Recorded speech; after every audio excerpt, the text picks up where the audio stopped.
இன்று பேசப்படுகின்ற இந்த கிளீன் ஸ்ரீலங்கா விடயம் பலருக்கு இது என்ன விடயம் என்று தெரியாத ஒரு நிலைப்பாட்டிலே இருக்கின்றார்கள். குறிப்பாக ஆளும் தரப்பிலே இருக்கின்ற அரசாங்க அமைச்சர்களாக இருந்தாலும் அந்த ஆளும் தரப்பு பாராளுமன்ற உறுப்பினர்களாக இருந்தாலும் இந்த கிளீன் ஸ்ரீலங்கா என்ற தொனிப்பொருளின் மூலமாக எதை அவர்கள் சொல்ல வருகின்றார்கள் என்பதை இன்னும் ஆளும் தரப்பினரே விளங்கிக் கொள்ளாத ஒரு நிலை காணப்படுகின்றது.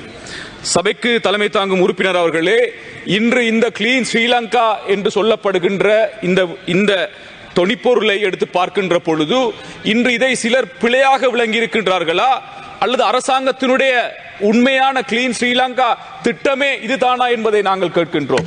இன்று வைத்தியசாலைகளை நாங்கள் எடுத்து பார்த்தால் இன்று வைத்தியசாலைகளிலே இருக்கின்ற வைத்தியர்கள் அந்த வைத்தியசாலையிலே இருக்கின்ற குப்பை கூளங்களை பத்த வைத்து விட்டு இதன் மூலமாக சுத்தம் செய்கின்ற ஒரு விடயத்தை இன்று கிளீன் ஸ்ரீலங்காவாக காட்டுகின்றார்கள்.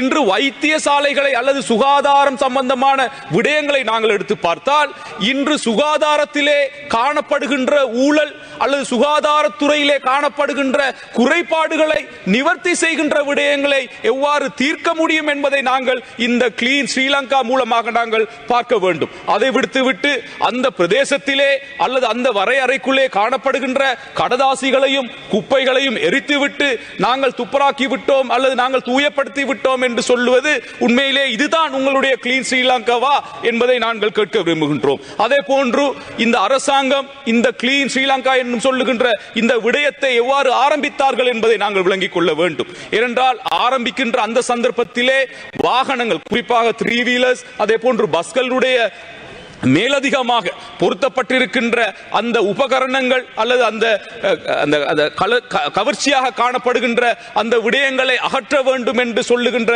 ஒரு விடயம் பரவலாக எல்லா இடத்திலும் கொண்டு வரப்பட்டு இப்பொழுது அந்த கிளீன் ஸ்ரீலங்காவும் இன்று இடைநிறுத்தப்பட்டிருக்கின்றது.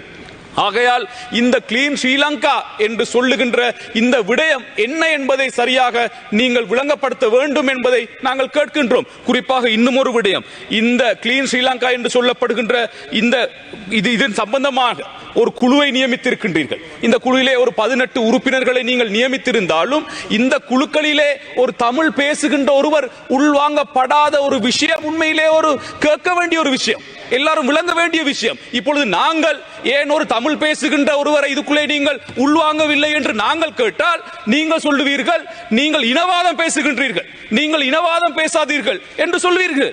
ஏனென்றால் இதுதான் தொடர்ச்சியாக செய்து கொண்டிருக்கிறீர்கள். இன்று எல்லா விடயத்திலுமே சபைக்கு தலைமை தாங்கின்ற உறுப்பினர் அவர்களே, இன்று கிழக்கு மாகாணத்தை எடுத்துக்கொண்டால் கூட இன்று சில அரசு அதிகாரிகளுடைய இடமாற்றம் இன்று ஒரு கேள்விக்குறியாக காணப்படுகின்றது. எவ்வாறான அடிப்படையில் எவ்வாறான இடமாற்றங்கள் வழங்கப்படுகின்றன என்பதை நாங்கள் கேட்க விரும்புகின்றோம்.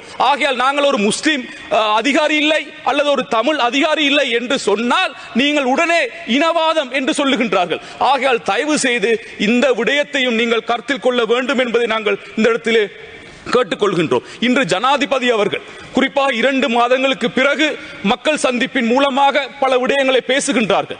இன்று ஜனாதிபதி அவர்கள் இன்று ஒரு சீசனுக்காக பேசுகின்ற ஒரு ஜனாதிபதியாக மாறி இருக்கின்றார். ஏனென்றால் இன்று மக்களை சந்தித்த உடன் தான் அவருக்கு பாராளுமன்ற உறுப்பினர்கள் அமைச்சர்களுடைய கொடுப்பனவு, முன்னாள் ஜனாதிபதியுடைய கொடுப்பனவு எல்லாம் அந்த தேர்தல் வருகின்ற காலங்களில் மாத்திரம்தான் ஞாபகம் வருகின்றதா என்பதை நாங்கள் கேட்க விரும்புகின்றோம். இன்று பாருங்கள், இன்று எத்தனையோ உறுப்பினர்களுடைய முன்னாள் ஜனாதிபதிகளுடைய உரிமைகள், பாதுகாப்பு, கொடுப்பனவு சம்பந்தமான பல விஷயங்கள் பேசப்படுகின்றன.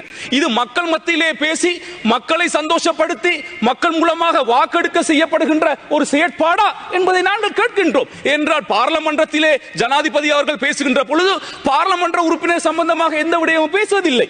இந்த விடயங்களை இங்கிருக்கின்ற உறுப்பினர்களுக்கு சொல்ல வேண்டும், இங்கிருக்கின்ற அமைச்சர்களுக்கு சொல்ல வேண்டும், இங்கிருக்கின்ற கேபினட் மூலமான தீர்மானங்கள் எடுக்க வேண்டும். இன்று உள்ளூராட்சி மன்ற தேர்தலை நாங்கள் முகம் கொடுக்க போகின்றோம். அந்த உள்ளூராட்சி மன்றத்திலும் எங்களுக்கான ஒரு ஆதரவு பெற வேண்டும் என்பதற்காக இன்று மீண்டும் இந்த அரசியல் பயணத்தை ஆரம்பித்திருக்கின்றார்கள்.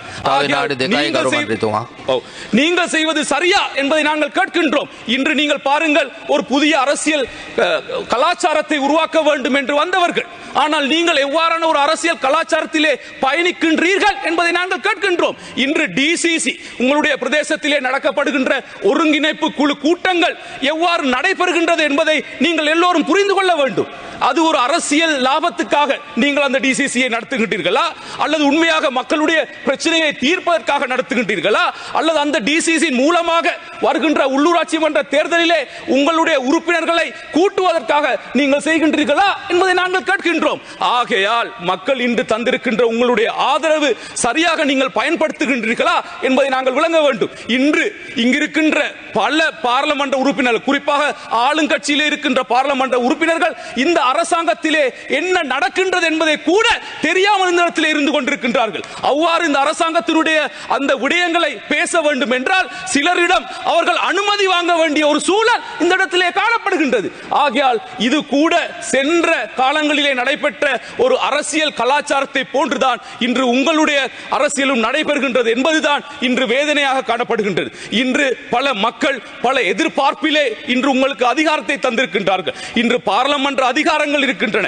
ஜனாதிபதி இன்று உங்களுடைய ஜனாதிபதியாக இருக்கின்றார்கள். இப்பொழுது நீங்கள் கேட்க விரும்புகின்ற போல் இருக்கின்றது, உள்ளூராட்சி மன்ற அதிகாரங்களையும் தந்தால் தான் எங்களால் இன்னும் பல விடயங்களை மேற்கொள்ள முடியும் என்பதை நீங்கள் எதிர்பார்க்கின்றீர்களா, அல்லது மாகாண சபை அதிகாரத்தையும் உங்களால் தந்தால் தான் நீங்கள் இந்த எல்லா விடயத்தையும் செய்யலாம் என்று நீங்கள் நினைக்கின்றீர்களா என்பதை நாங்கள் கேட்க விரும்புகின்றோம். ஆகையால் தயவு செய்து மக்களுடைய பிரச்சனைகளை தீர்க்கின்ற சிலர் மறந்திருக்கின்றார்கள். நீங்கள் இப்பொழுது ஆளுங்கட்சியிலே இருக்கின்றீர்கள் என்று ஜனாதிபதி அவர்கள் கூட உண்மையிலே பேசுவது சரியான விடயங்கள். ஆனால் இன்னும் எதிர்க்கட்சியிலே இருந்ததை போன்று பேசிக் கொண்டிருக்க முடியாது. இன்று நீங்கள் சில விடயங்களை நீங்கள் அமல்படுத்த வேண்டும். இன்று ஜனாதிபதிக்கு ஒதுக்கப்படுகின்ற நிதி குறைக்கப்பட்டிருந்தால் அந்த நிதியின் மூலமாக மக்களுக்கு ஏதாவது ஒரு நலன் நடந்திருக்கின்றதா என்பதை நாங்கள் கேட்கின்றோம். இன்று பாதுகாப்பு குறைக்கப்பட்டிருக்கின்றது, முன்னாள் ஜனாதிபதியுடைய பாதுகாப்பை இல்லாமல் ஆக்கியிருக்கோம் என்று சொல்லுகின்றீர்கள். இன்று ஒவ்வொரு பிரதேசங்களிலுமே துப்பாக்கி சூடுகள் நடைபெற்றுக் கொண்டிருக்கின்றன. ஆகையால் இவ்வாறான விடயங்களை கருத்தில் கொண்டு இன்னும் கதை சொல்லுகின்ற அரசியலை தொடராமல் மக்களுக்கு சேவையாற்றுகின்ற, மக்களுடைய பிரச்சனைகளை தீர்க்கின்ற விடயங்களை நீங்கள் முன்னெடுக்க வேண்டும் என்பதை. செய்திகளை உடனுக்குடன் தெரிந்து கொள்ள உடனே சப்ஸ்கிரைப் பண்ணுங்க.